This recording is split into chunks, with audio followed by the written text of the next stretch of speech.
Far left, another guy who needs no introduction, the Superintendent of the State Police, Colonel Pat Callahan. And today we have a special treat.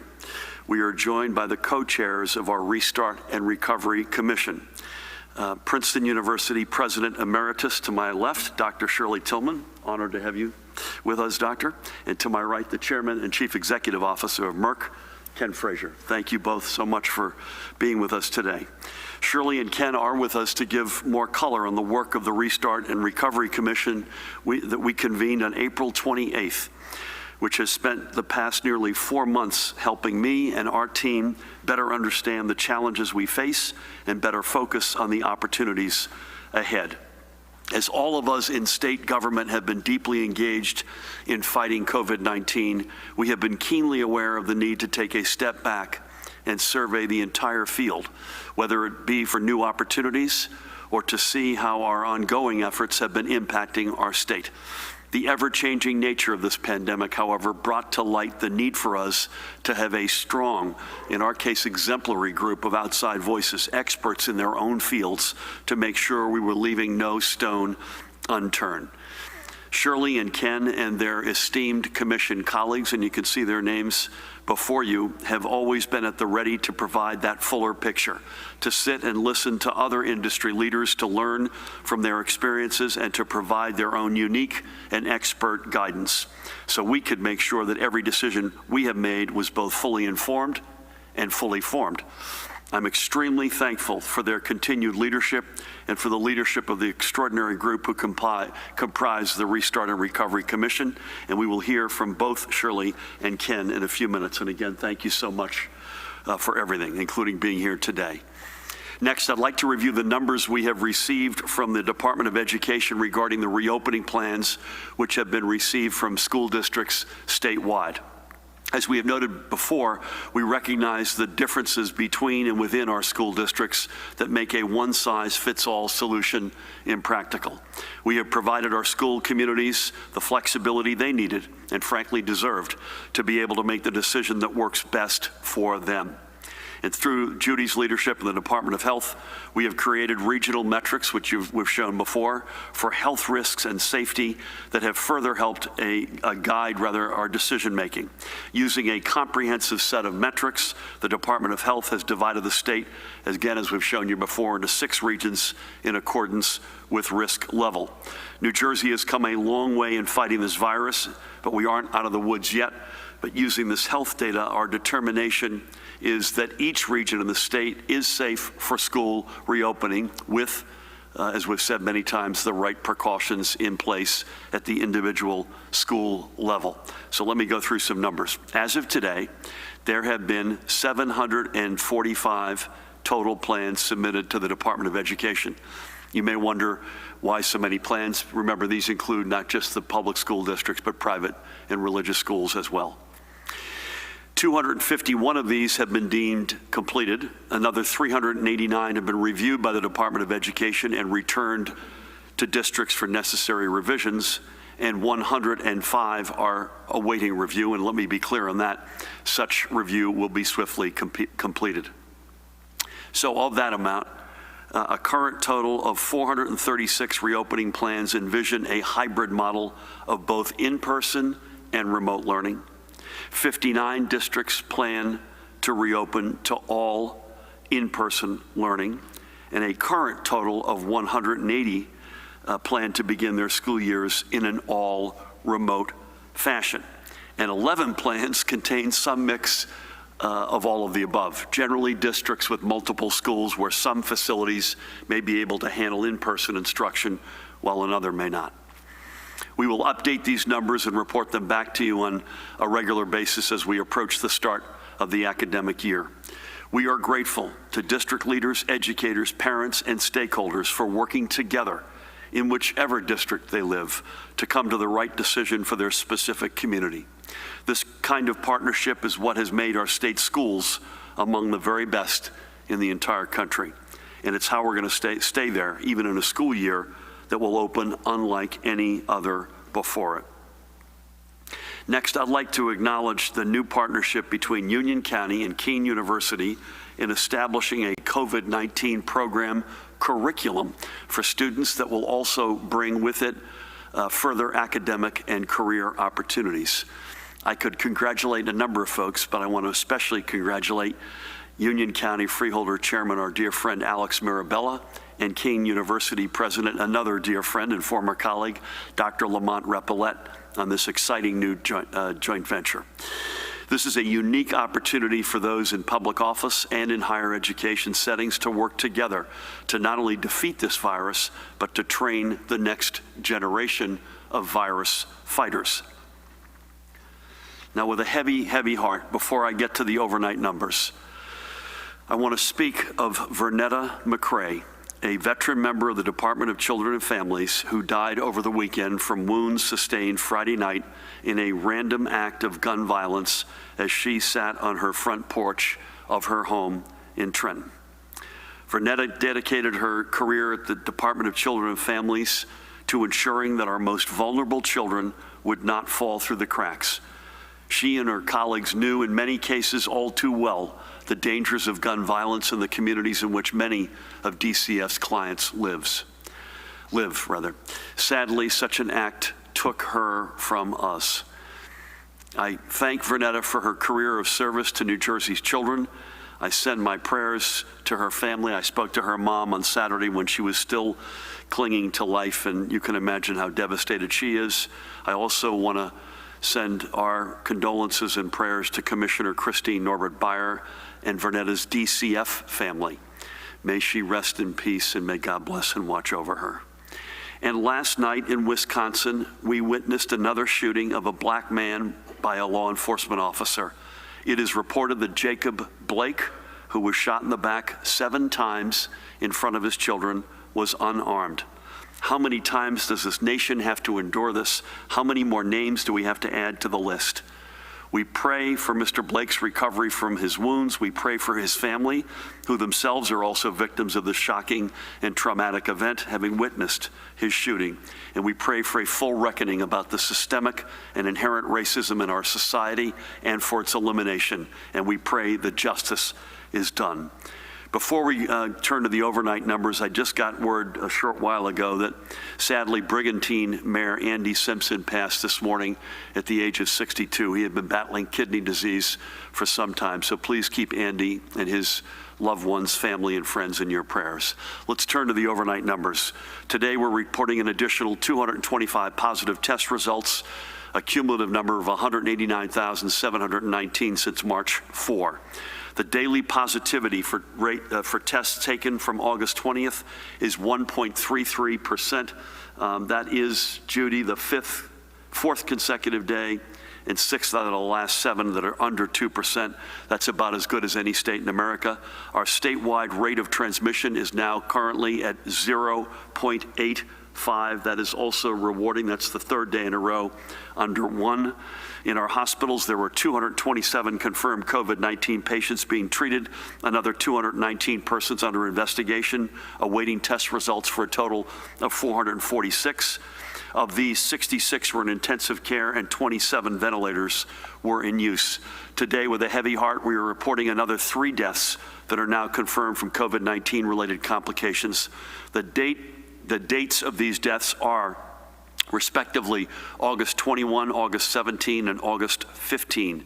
This brings our statewide total to 14,120 confirmed deaths, and the count of probable deaths remains at 1,829. Again, Judy, at the risk that you and I have discussed over the past month or so, at the risk of confusing apples and oranges, in our hospitals yesterday, there were 9 reported deaths. However, those are not yet lab confirmed, and those are not in the numbers you see before you. As is our practice, let's take a couple of minutes to remember a few of those we have lost. We're going to begin in Newark, the home of Ishmael Lugo Jr. and his wife Lunasol Guzman. Both of them were lost to this pandemic. By the way, they had only been married for 1 year. Ishmael was known by many as Ish, and proud of his Puerto Rican heritage. Ish was a nearly 30-year veteran of the Essex County Prosecutor's Office, and our hearts go out to Ted Stevens and their team. And he was slated to retire later this year. His was a life of service. as he was also a lieutenant colonel in the Air Force Civil Air Patrol for more than 2 decades. Ish loved to cook and would often look for any excuse to host a cookout. He was an avid outdoorsman and took any opportunity to fish or play paintball, and Ish was just 48 years old. Lunasol, her name, by the way, being a combination of sun and moon in Spanish, was born in the Dominican Republic and moved to New Jersey in the early 1990s, becoming a United States citizen roughly a decade later. She worked as a shuttle bus driver at Montclair State University, a regular and well-regarded presence to many in the Montclair campus community. She too loved to cook and is remembered for her strength in being a single mother of 5 who sacrificed to ensure her children were healthy and have every opportunity to succeed. Lunasol had celebrated her 50th birthday only 2 months before her passing. When Ish and Lunasol married, they brought together a tremendous family. Ish's 2 children, Nefertina and Giovanni, and Lunasol's 5 children, Catherine, with whom I had the great honor of speaking on Friday, Jennifer, Andy, Zavion, and Jasmine. Ish also leaves behind his younger brother, and Lunasol leaves behind 4 siblings. May God bless and watch over them both, and may the family that they brought together stay strong together in the wake of such a tragedy. And today we also remember Clifton's John Eng Pong. A graduate of both Passaic City School and Montclair State, John had a distinguished 27-year career in the Human Resources Department of the Passaic County of Social Services, making sure that Passaic County had the workforce it needs to serve some of its most vulnerable residents. He was also a proud member of CWA Local 1037.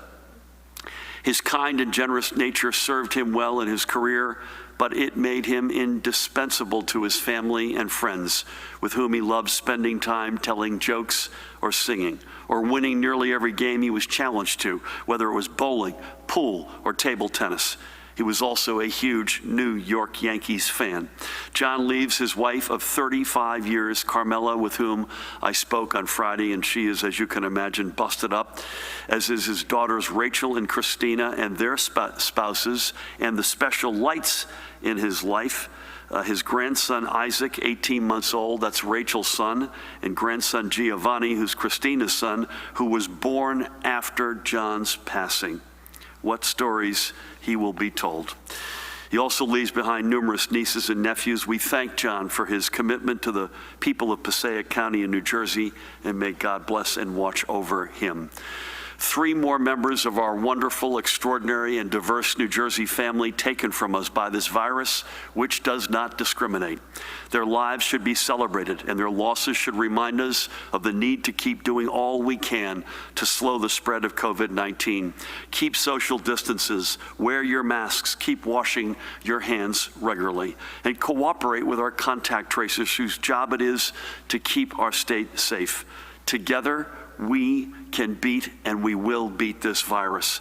And as I will outline tomorrow when I put forward my revised budget, we will start a new chapter in our state's long and storied history.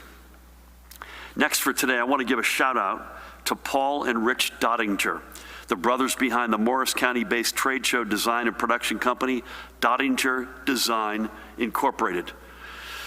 Through over 40 years of business, Paul and Rich have worked with some of the biggest names across multiple industries, Boeing and General Electric, to name just a couple, and local clients ranging from Picatinny Arsenal to Trinitas Medical Center. They've built customer experience centers, designed retail facilities, and created promotional and trade show marketing exhibits and materials. So much of what they do is rooted in trade shows, meaning that when COVID-19 hit, their business changed literally overnight, with numerous projects put on hold or canceled. But given their experience and abilities, they knew there were new local opportunities awaiting them. Paul and Rich turned to the New Jersey Economic Development Authority to secure funds that have allowed them to build out their fabrication and installation capabilities and expand their business offerings so they could capture more of the business right in their own backyard, including new point-of-purchase displays for local businesses and hiring new employees. And they recently registered as a public works contractor and are in the process of renovating an elementary school in Weehawken. Dottinger Design is poised for a strong future, thanks in good measure to the EDA's small business support programs. I had the pleasure of checking in with Paul on Friday, and I thanked him for all he is doing to keep not only his business open, but in helping his clients to do the same in the process. And their website, shameless promotion here, weareddi.com. weareddi.com. Check them out, folks. Finally today, I want to acknowledge the passing of two other great New Jerseyans. First up, James Cotton, a Willingboro resident and a true American hero, one of the few remaining members of the famed Tuskegee Airmen of the 332nd Fighter Group. James was 93 years old when he passed away on August 14. He had a distinguished military career, 21 years in the United States Air Force and another 45 years working at Joint Base McGuire-Dix. In fact, James had only retired 8 years ago at the ripe age of 85. Talk about running through the tape. For his service, he was awarded the Congressional Gold Medal. He leaves his wife, Otelia. They had been married for 73 years. Together, they had 10 children, and their family had only grown to include 15 grandchildren, 21 great-grandchildren, and 2 great-great-grandchildren. We thank James for his long career of service to our nation. Among our greatest generation, he stands out, and he will always be a part of our nation's history and our state's history. And we also acknowledge the passing of Deirdre Davis Butler. Born in Elizabeth, she grew up in Linden. A spinal tumor had impaired her ability to walk since childhood, and she eventually required the use of a wheelchair. But she never let her disability define her, and she challenged the preconceptions of what it means to be an individual living with a physical disability. A graduate of Brandeis College and Howard University Law School, Deirdre was one of the leaders in the fight for the passage of the Americans with Disabilities Act, which was signed 30 years ago this summer. She had a distinguished career in the federal workforce and headed the White House Office of Presidential Personnel for President Bill Clinton. Hers was a lifetime of advocacy, which deserves to be remembered and honored. Deirdre left us on August 7th, and God bless you and watch over you as well, Deirdre. Before I close, the Democrats had a very successful convention last week. We wish the Republicans a very good week this week. I'm also particularly happy to say that our nominee for the state Supreme Court, Fabiana Pierre-Louis, just came through her committee hearing with the Judiciary Committee, and she was voted in unanimous support, 11-0, which is a great badge of honor and a testament to her extraordinary, both personal and professional story and skill. Again, a program note that will be coming at you tomorrow at 10 a.m. from SHI Stadium at Rutgers University. I will present the revised state budget for the fiscal 2021 year, and we'll be back here, Dan, unless you tell me otherwise, at 1 p.m. as usual. I'm also joined today by the Director of the Office of Homeland Security and Personnel, Jared Maples, Deputy Chief Counsel Paramel Garg is with us. I introduced them a short while ago, but I cannot say enough about my personal thanks, the thanks of our team, and frankly, the thanks on behalf of the 9 million of us in this state for the members of our Restart and Recovery Commission. They have been overwhelmingly at the wheel with us virtually day in and day out, helping us find our way through this recovery and helping us guide us into the restart of our state. With that, would love to hear from each of them. First up to bat is co-chair, again, President Emeritus at Princeton University, one of our crown jewels, Dr. Shirley Tillman. Thank you, Governor, and good afternoon, everyone. First and foremost, I want to say what an honor it has been to serve as one of the co-chairs of the Governor's Commission. The work we do is important, but I want to emphasize 2 aspects of the work that were given to us by the Governor at our very first meeting that have been absolutely critical to the success of New Jersey overcoming the ravages of this pandemic. Number 1, and I say this as a scientist, this is an administration that is driven by data. driven by science, who understands that you will not have an economic recovery if you do not have a health recovery. That has been critical to everything the Commission has done. The second is, from the very beginning, the governor highlighted to all of us the inequities that this pandemic has uncovered in our society. And it is in disadvantaged communities, particularly in communities of color. Not only are the disadvantages of the deaths, the disproportionate deaths that we have seen, particularly in the early phases of the pandemic, but the sequelae of the pandemic is now impacting people in those communities far more than in other communities, and that has very much influenced the work we do. So we have an inspirational governor, a governor whose values are helping this state overcome this pandemic. So as the governor said, it was in mid to late April that he and his team assembled quite an extraordinary team on this commission. Their depth of knowledge, their breadth of their expertise has been absolutely critical to the work that they have done. We have individuals on the commission who come to us from deep government experience, beginning with the former chair of the Federal Reserve, Ben Bernanke, the former Secretary of Homeland Security, Jay Johnson, the former administrator of the EPA, and I should say the former Commissioner of Environmental Protection here in New Jersey, Lisa Jackson, and Dr. Richard Besser, who was the acting director of the CDC. Their expertise has been absolutely critical to our work. We also have 4 individuals on the commission who come from the business sector, beginning, of course, with my extraordinary co-chair, Ken Frazier, including Charles Lowry, Jennifer Gonzalez, and Denise Morrison, who bring a very economic perspective to our work. And labor is very well represented by Richard Trumka and Regina Thomas.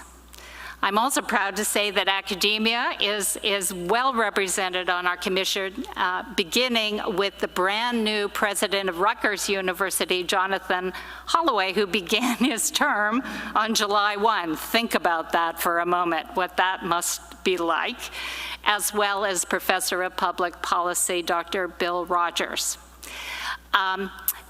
We also have representation on transportation issues, which have been very central to some of our discussions, from Tony Cassia. We couldn't have done better. The arts community is being ably represented by Evie Colbert, who's placed a lot of interest in how the arts communities are faring. And finally, deep public policy expertise is coming with Neera Tandon, who is the CEO of the Center for American Progress. This is an extraordinary group, and it has been an honor to work with all of them.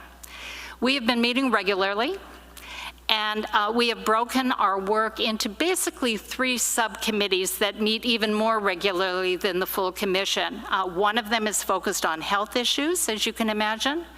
One of them has been focused on public policy, social policy issues, and the third one has been focused on economic issues, both restarting and the long-term recovery. My colleague on the commission, Ken Frazier, is now going to give you a sense of some of the work that we have been doing. But I want to close my remarks by simply saying that we are well served by this governor and his extraordinary team of members of his cabinet, members of the administration, who are as dedicated as any individuals I have ever seen to getting New Jersey through this stronger and better than ever. Ken. Thank you, Dr. Tillman. And also I want to express my thanks to you, Governor Murphy, for your principled leadership through a most difficult chapter in the state's history. Like Dr. Tillman, I've also been honored to serve on this commission and to lend my voice to the governor's efforts at restarting our economy in a thoughtful and equitable way.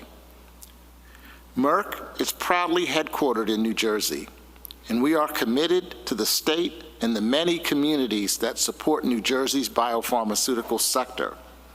When Governor Murphy asked me to play a role in the commission, I thought it was important for our company to be involved in this effort from the very start. As Dr. Tillman went through the resumes of the various members, I was struck again by the fact that though the members of this commission are nationally recognized and hold positions of heavy responsibility, this commission has done some heavy lifting to help New Jersey along the road to recovery. This has been a group effort that has included contributions from every single member. Since our inception, members of the commission have engaged with LabCorp to expand testing in New Jersey as a result of their current available capacity and low turnaround times. We've aided in the development, alongside the NJEDA, of a marketplace for personal protective equipment, and we have worked with large employers in the state with an eye towards expanding local hiring and purchasing. Commission members have also studied our public transportation infrastructure and child care options in our efforts to correlate transportation and child care needs with a staggered return to work schedule. Among the Commission's core accomplishments are Richard Trumka's advocacy for worker protection legislation, Evie Colbert's formation of the Arts Working Group to ensure that our reopening plans do not forget the arts, and we know that often the arts will be the last to be able to open because of the need for people to come together around issues involving the arts. Dr. Rich Besser's tireless advocacy for an equitable response to COVID-19, and Dr. Ben Bernanke's staunch support of more federal aid to states through both his appearance before Congress and his authoring of a New York Times op-ed on our efforts to put together an effective reopening strategy. This commission has truly shown what can be accomplished when motivated and dedicated people band together with a common goal.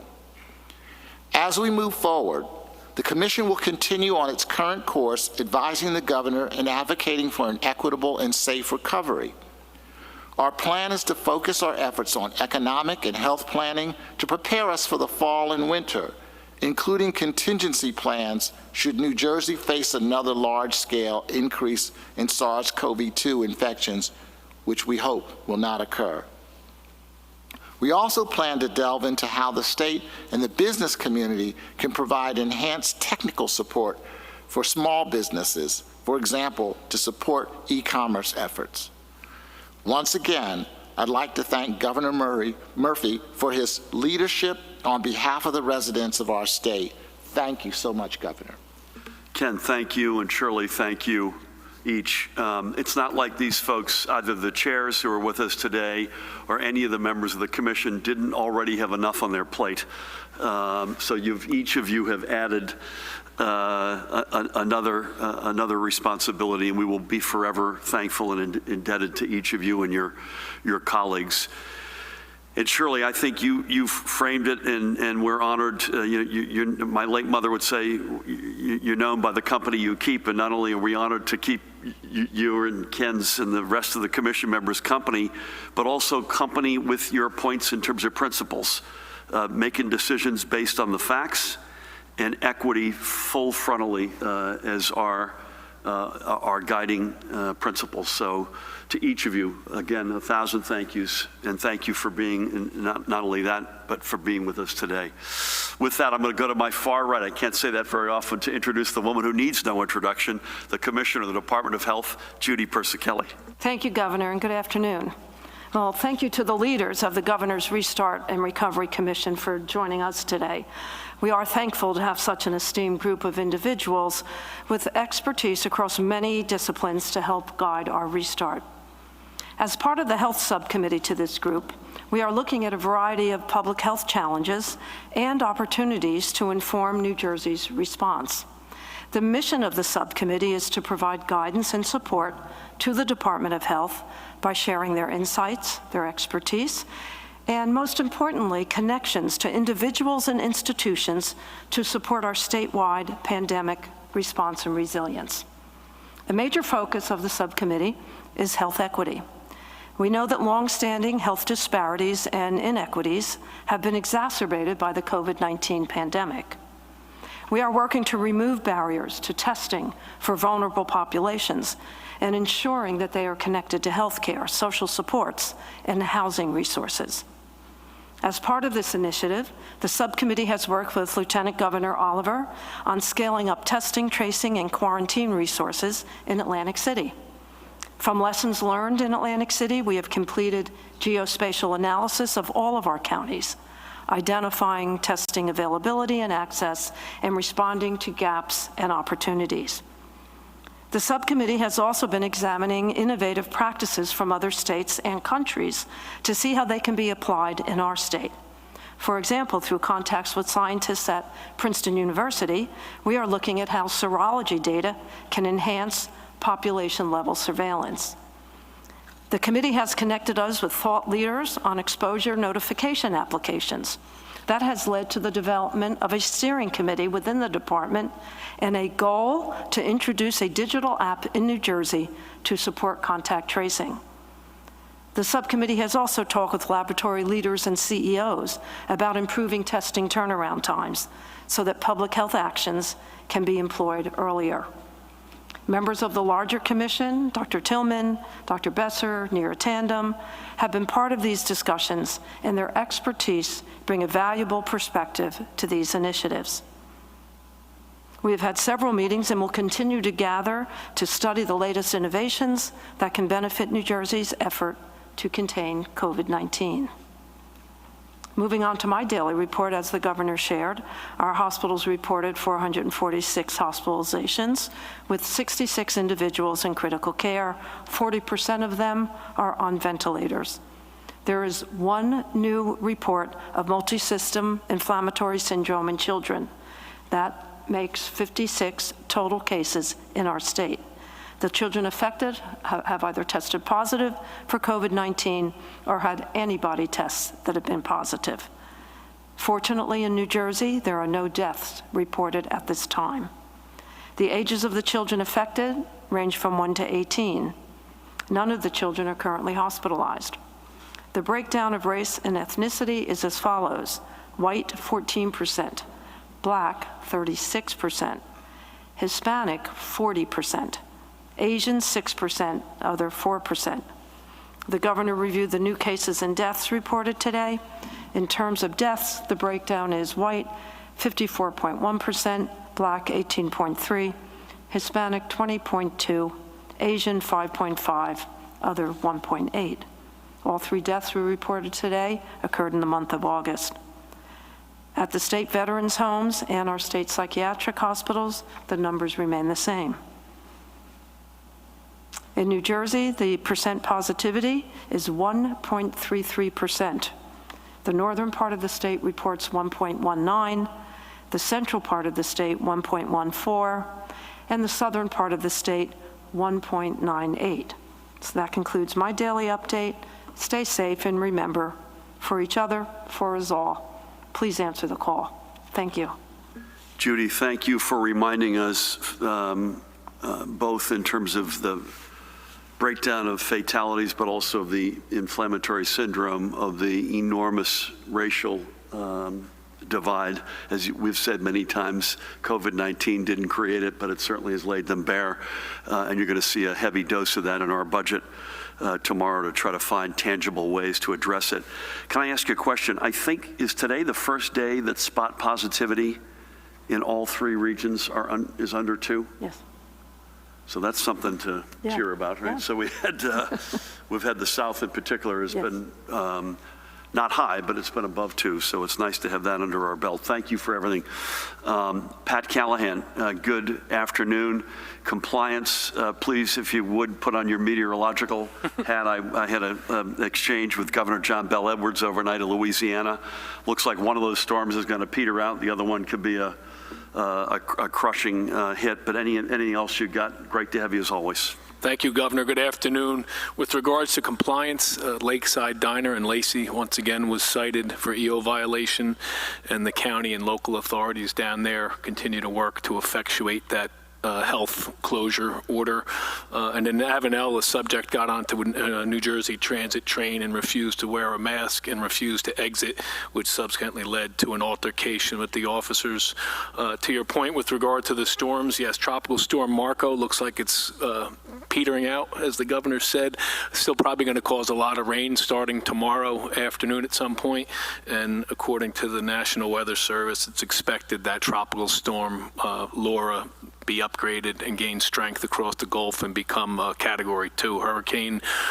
We are monitoring both Texas and Louisiana's requests for assistance if we need to step up with urban search and rescue. We'll be watching that for you, Governor, to make sure that if we need to go down there, we'll certainly support our sister states of Texas and Louisiana.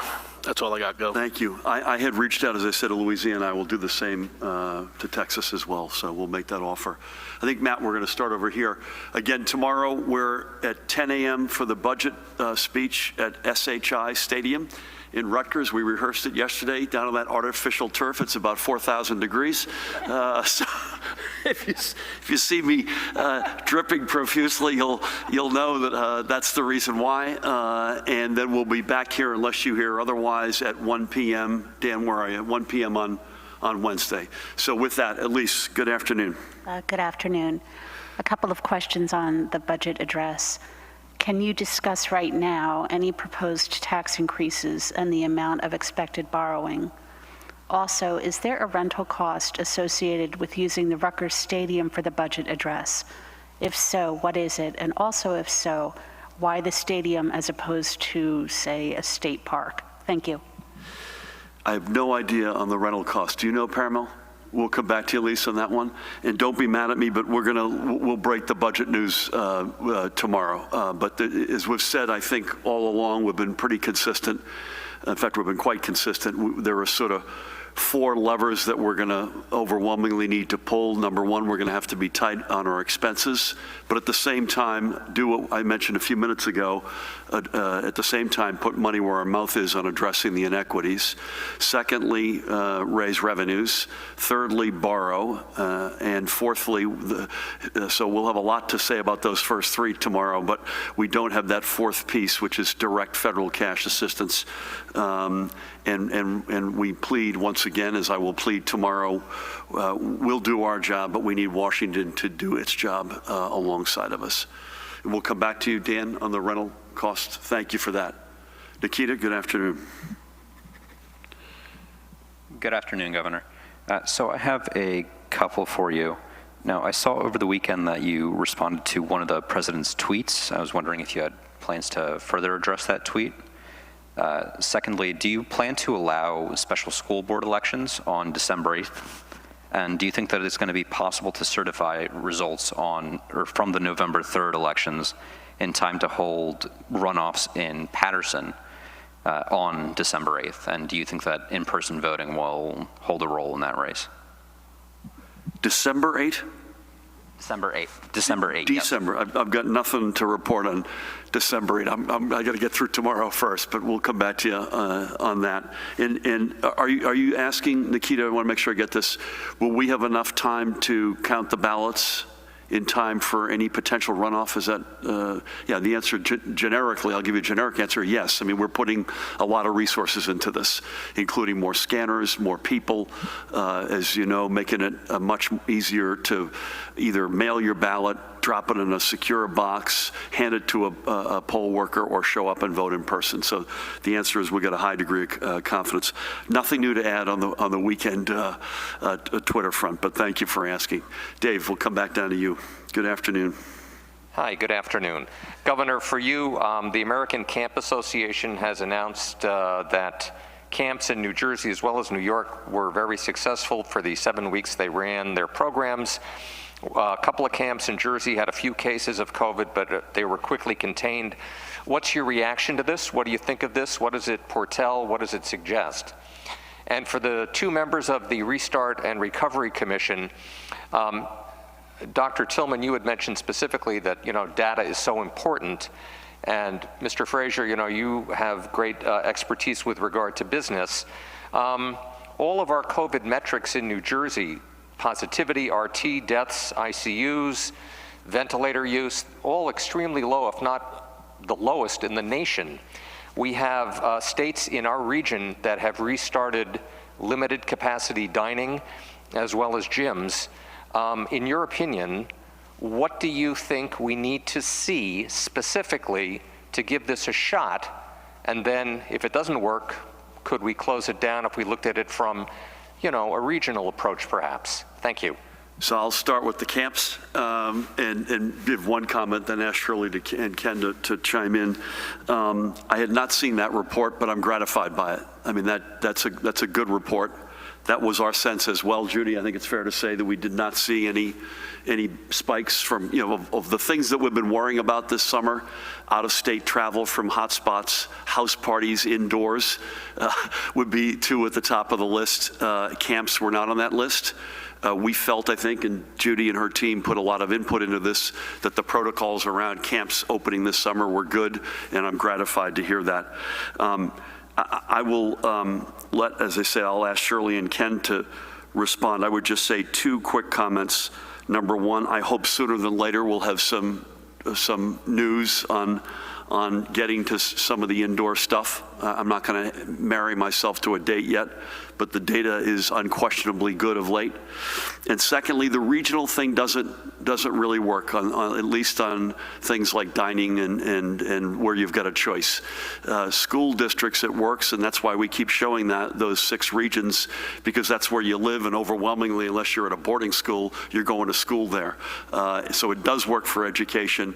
It doesn't really work for something like indoor dining. But with that, Shirley, please, and then Ken. No, the only thing I would add is that I don't think there's a single metric that is going to tell us when it's going to be safe to begin to reopen more generally. I think all of us have been watching what is happening, not just in the rest of the country, but in the rest of the world. And an example would be New Zealand, which went 100 days without a single case and are now having to revisit some of their restrictions because of, I believe it ended up being people coming in across the border into New Zealand. So I think all of this is just a reminder to us that the virus is still here. It has not gone away. The second thing I would worry about, and I'm going to let the commissioner weigh in on this as well, because she thinks about this every minute of every day. Frankly, I am a little concerned about the universities and the colleges restarting, those who are trying to start in person. Frankly, it's the wrong demographic. 18 to 22-year-old, their prefrontal cortex is not fully developed. And I think we do have to worry to a certain extent, and that's happening very, very soon. Finally, I think we have to anticipate that as we go indoors, if there's one thing I'm most worried about, it is the fact that the weather, believe it or not, given how hot it is today, the weather is going to turn at some point, and people are not going to be able to experience the great outdoors the way we can now. And that is a major risk. So like the governor, I don't think there is a specific date, nor do I think that there is a single metric, but I do think there are warning signs for us to be paying very, very close attention to. And Ken. Actually, I don't have anything substantial to add to what the governor and Dr. Tillman have said. Judy, any thoughts? No, I agree with Dr. Tillman about the cerebral cortex, because it's something I worry about every day. Ken and I had a chuckle on that. We're still having outbreaks amongst 18 to 24-year-olds that are hanging out together. Yeah. Listen, I do think, and Pat, you'll correct me if I'm wrong, the good news, and by the way, from moment one in this crisis, the overwhelming amount of folks in this state, measured in the millions, have done the right things. And even Judy and Pat, on the house party front, we haven't had the noise that we had 3 or 4 weeks ago.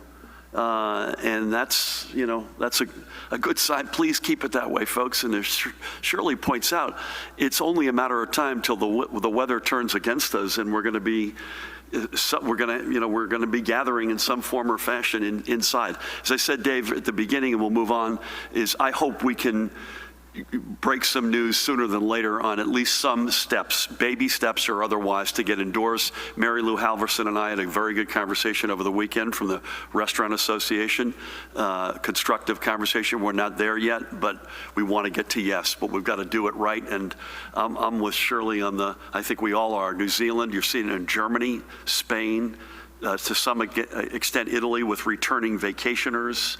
It's still among us. Thank you. Sir. Governor, a few questions from NJTV.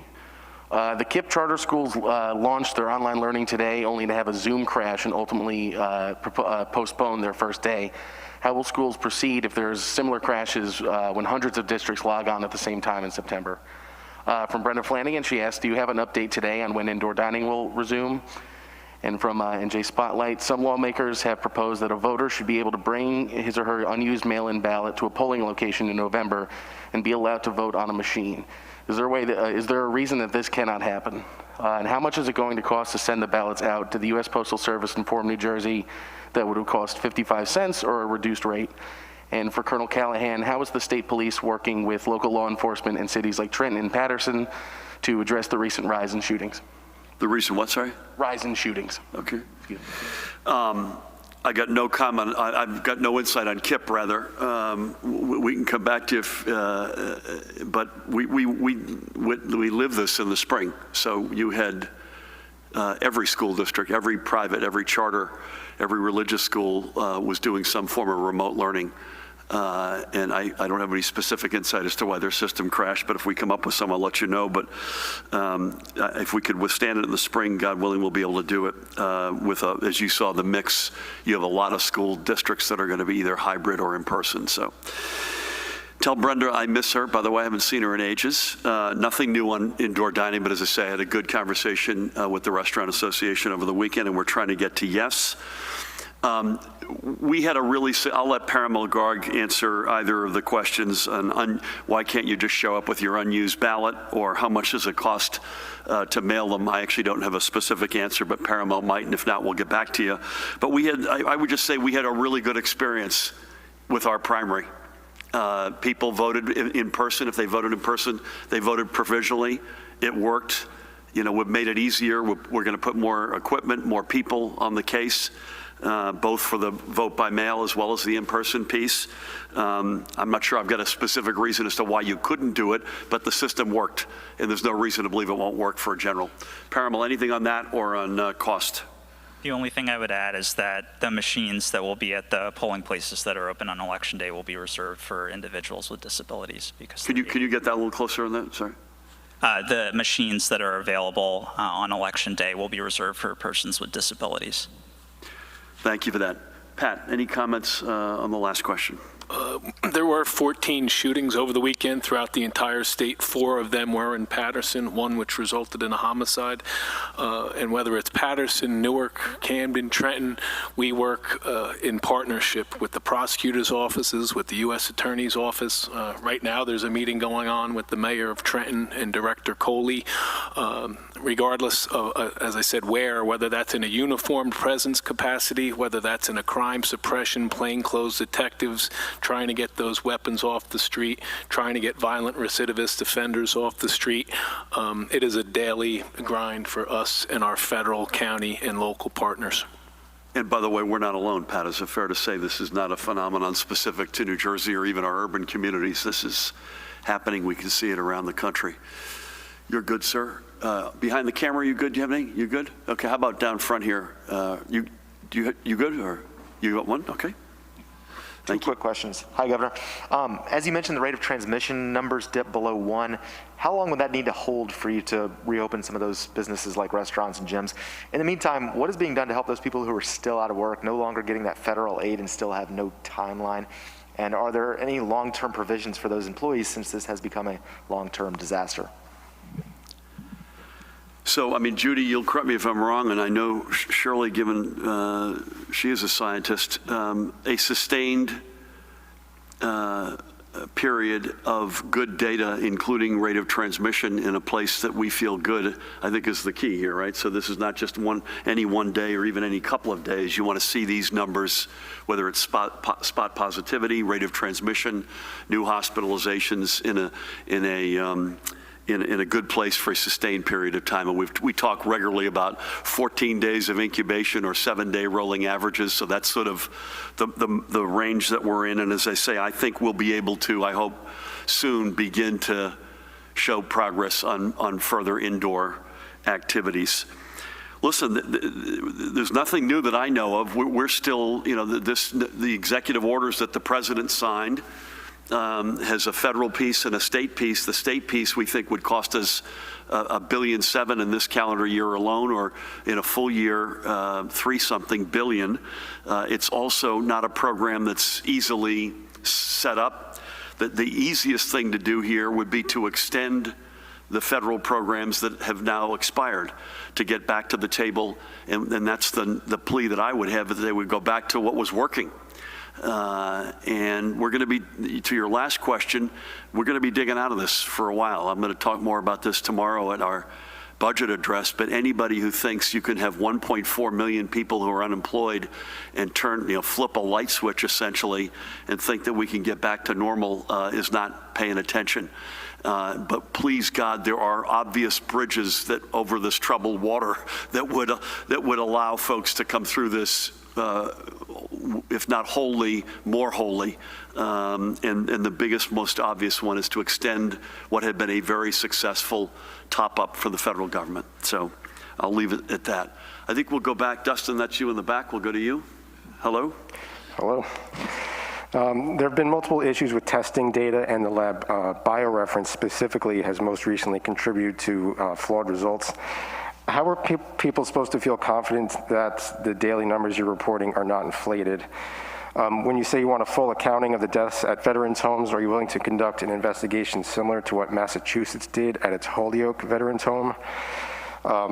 It's easy right now for people in Bergen County or even here to go across state lines to go to gyms and restaurants.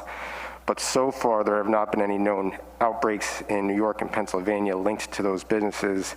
So what data are you looking at specifically that's caused you to reach a different conclusion than Governors Cuomo and Wolf? And whatever happened to coordinating with other states in the region on reopenings?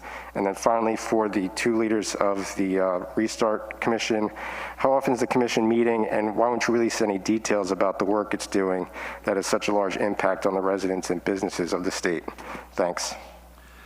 I'll start and then throw it to each of you. Maybe I'll go to Ken first this time and then to Shirley, if that's okay. BioReference, I mean, we've had our frustration. Apparently BioReference has got some issues with the NFL, as I understand it. But Judy, we still are trying to get our arms around that, but for the most part, the other labs, the turnaround time I know has come down meaningfully over the past couple of weeks. Any comments you've got on BioReference of the labs generally? Dr. Kern, who is the head of our public health lab, is on a call every week with principals from the labs, and BioReference is one of them. They've brought down their turnaround time substantially.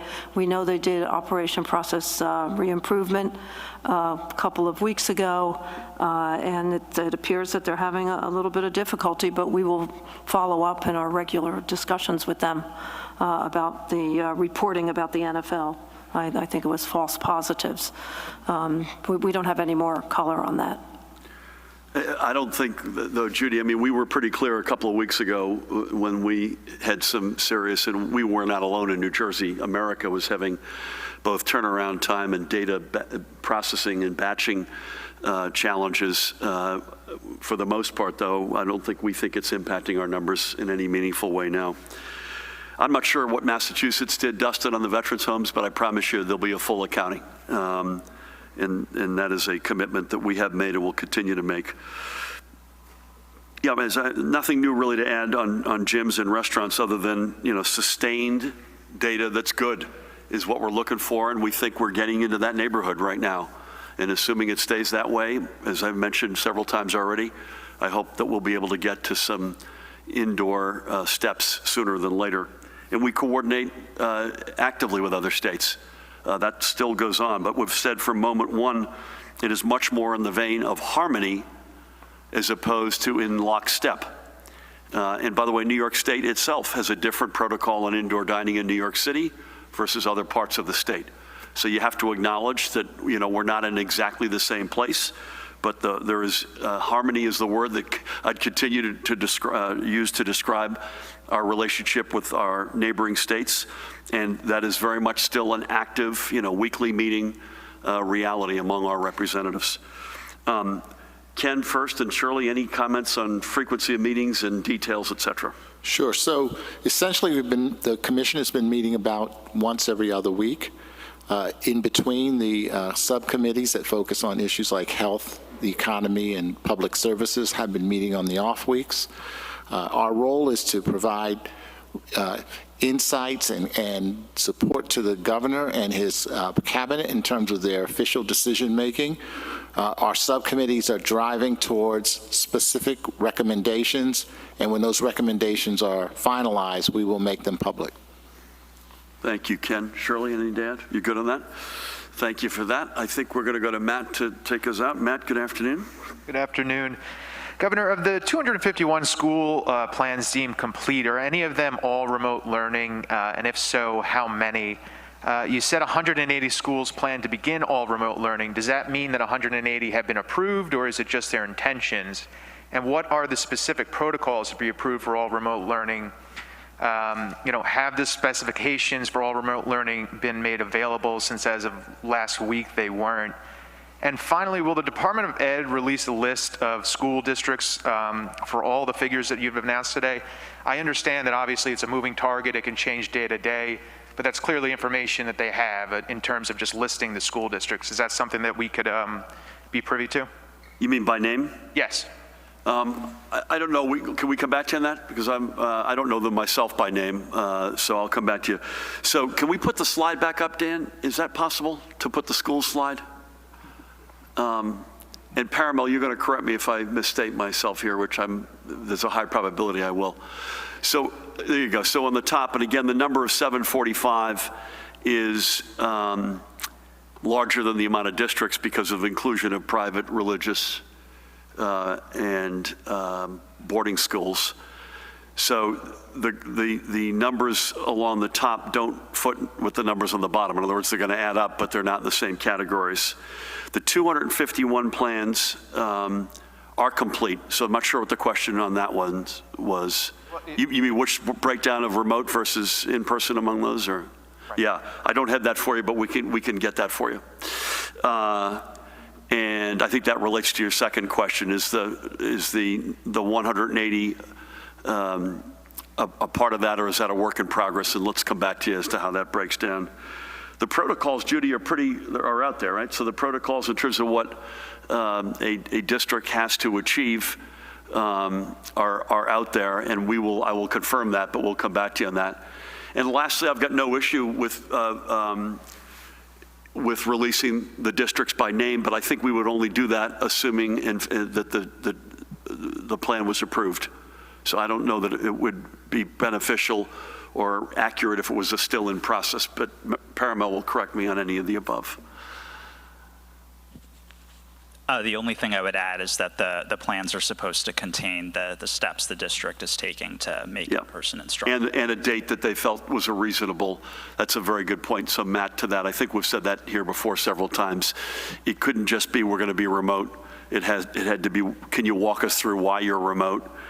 And what steps you need to take to remediate whatever deficiency you have, what help do you need from us or the feds, and a date by which you think is a reasonable date to achieve that. And that could be a simple one, could be masks, all the way to something more complicated like remediating ventilation in a school building.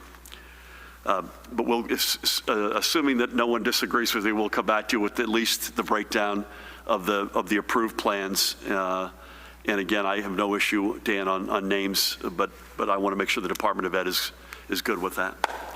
So with that, I'm going to mask up if that's okay. I want to thank Shirley and Ken most importantly, not just for their being here today, but for everything you were doing to help us through this. And to your fellow commission members who you represent so ably, I thank them in absentia for their efforts as well. Judy and Ed, as always, an honor to be with you. Pat, likewise, Jared, Paramil, Dan, the rest of the team. Again, we will be on the stadium floor tomorrow morning at 10 a.m. with our budget address, which, as you can imagine, has a big element, a big dose of the impact of this pandemic on our way forward, including addressing the inequities that have been laid bare. We'll be back here at 1 o'clock on Wednesday. The numbers are as good as they've been, Judy, right, since the beginning. We keep sustaining this. We're going to get to a lot of the questions that you're asking about, whether it's indoor dining, whether it's gyms, indoor amusements. We'll have a much clearer and better and more confident sense of what school is going to look like across our state and our districts. And we would not have gotten here without the help and great personal responsibility of literally millions of you out there who from moment one, let's put the few knuckleheads aside for a minute. From moment one, overwhelmingly, folks, you have done the right thing unlike any American state. You have our deepest, deepest thanks, and all I ask you is please keep it up. We're in a good place. Let's stay there. And with that, we can take even more steps. God bless you all, and thank you.